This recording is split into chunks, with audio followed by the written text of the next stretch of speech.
Maharashtra assembly ఎన్నికలను చెల్లనివిగా ప్రకటించాలంటూ దాఖలైన ఒక పిటిషన్ను బాంబే హైకోర్టు గురువారం కొట్టివేసింది. గత ఏడాది నవంబర్ 20వ తేదీ సాయంత్రం 6 గంటల తర్వాత 76 లక్షల బోగస్ ఓట్లు పోలయ్యాయన్న పిటిషనర్ వాదనను న్యాయస్థానం అంగీకరించలేదు. జాబితాలో అవకతవకలు జరిగాయని, పోలింగ్ కేంద్రాల్లో దొంగ ఓట్లు వేశారన్న ఆరోపణలను రుజువు చేసే ఖచ్చితమైన ప్రత్యక్ష రికార్డులేమీ లేనందున న్యాయస్థానం సదరు పిటిషన్ను కొట్టిపారేసింది. మరోపక్కన ఈసీతో తన యుద్ధాన్ని కొనసాగిస్తూ మహారాష్ట్ర ఓటర్ జాబితాలో డిజిటల్ ప్రతిని కాంగ్రెస్ గురువారం డిమాండ్ చేసింది. మహారాష్ట్ర ఎన్నికలు ముగిసి 7 నెలలు దాటినా అకారణంగానో సకారణంగానో వార్తల్లో ఉంటోంది.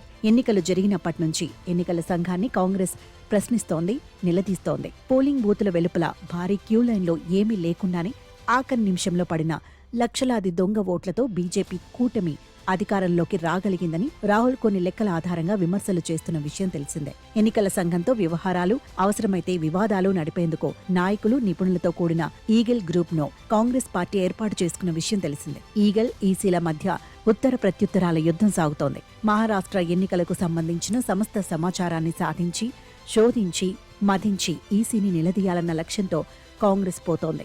ప్రధానంగా లోక్సభ ఎన్నికల్లో బీజేపీకి పెద్దగా ఓట్లు పడని స్థానాల్లో ఓటర్ల సంఖ్య అసెంబ్లీ ఎన్నికల నాటికి ఒక్కసారిగా 1 మిలియన్ నుంచి 97 మిలియన్కు పెరిగిందని, 5 నెలల్లోనే ఈ పెరుగుదల 4.1 మిలియన్ ఉన్నదని కాంగ్రెస్ లెక్కలు విప్పుతోంది.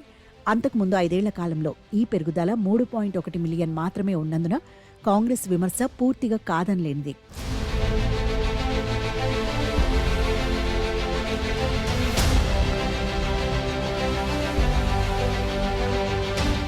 ఈ ఆరోపణలు నిరాధారమని వివరంగా మాట్లాడుకుందాం రమ్మని రాహుల్ను ఈసీ పిలిచినా ఆయన వెళ్లలేదు.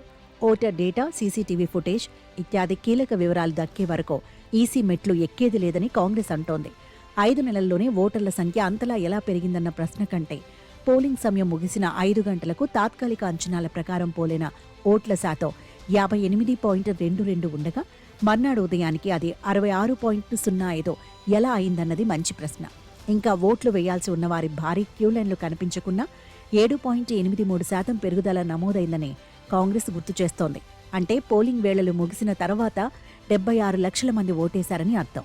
పోలింగ్ గడువు ముగిసే సమయానికి ఓట్లేసినా ఆ తర్వాత ఓటు హక్కు వినియోగించుకున్న ఓటర్ల సంఖ్య మధ్య తేడా గత 3 అసెంబ్లీ ఎన్నికల్లోనూ 1% లోపే ఉండటం గమనార్హం. మహారాష్ట్రలోని 1,00,000 పోలింగ్ కేంద్రాల్లో కేవలం 85 నియోజకవర్గాల్లోని 12,000 పోలింగ్ బూతులలో మాత్రమే అదనపు పోలింగ్ జరగడం కాంగ్రెస్ విమర్శలకు కారణం. లోక్సభ ఎన్నికలలో ఈ నియోజకవర్గాలలోనే ఎన్డీఏ కూటమి వెనకంజ వేయడం, అసెంబ్లీ ఎన్నికల్లో ఈ 85 సీట్లలోనే ఆ కూటమి అత్యధిక స్థానాలు గెలుచుకోవడం కాంగ్రెస్ అనుమానాలకు కారణం. పోలింగ్ బూతులకు సంబంధించిన CCTV footage, digital voter list కోసం కాంగ్రెస్ పట్టుపడుతున్న ఈ నేపథ్యంలోనే ఎన్నికల సంఘం మే 30వ తేదీన జారీ చేసిన ఆదేశాలు ఆశ్చర్యం కలిగించాయి. ఫలితాలు ప్రకటించిన 45 రోజుల్లోగా కోర్టుల్లో కేసులేమీ నమోదు కాని పక్షంలో అన్ని రకాల వీడియో ఫుటేజ్ను ధ్వంసం చేయవచ్చునని రాష్ట్ర ఎన్నికల అధికారులకు ఈసీ ఆదేశాలు ఇచ్చింది. వీడియోల దుర్వినియోగాన్ని నివారించడానికే తాను ఈ నిర్ణయం తీసుకున్నట్టు ఈసీ చెప్పింది. కాంగ్రెస్ ఆరోపణలను కొట్టివేయడం వల్లనో, ప్రతి విమర్శలతో సరిపుచ్చటం వల్లనో ఈసీకి ఒనగూరే లబ్ధి ఏమీ ఉండదు. ఎన్నికల ప్రక్రియ మీద ప్రజలకు ఉన్న విశ్వాసాన్ని వమ్ము చేసే అధికారం కాంగ్రెస్ సహా ఏ పార్టీకి లేదు. మహారాష్ట్రలో అంతా సవ్యంగానే జరిగిందని ఈసీ నమ్మకంలో నిజం ఉండవచ్చు. కాంగ్రెస్ ఆరోపిస్తున్న అక్రమాలు, కుట్రలకు తావు లేకుండా ఆ ఎన్నికలు జరిగి ఉండవచ్చు. కానీ కాంగ్రెస్ ప్రస్తావిస్తున్న అన్ని రకాల డేటా, వీడియోలతోనే ఈసీ ఆ విమర్శలను తిప్పికొట్టినప్పుడు ప్రజల్లో నమ్మకం కలుగుతుంది. ఈసీ ప్రతిష్ట ఇనుమడిస్తుంది.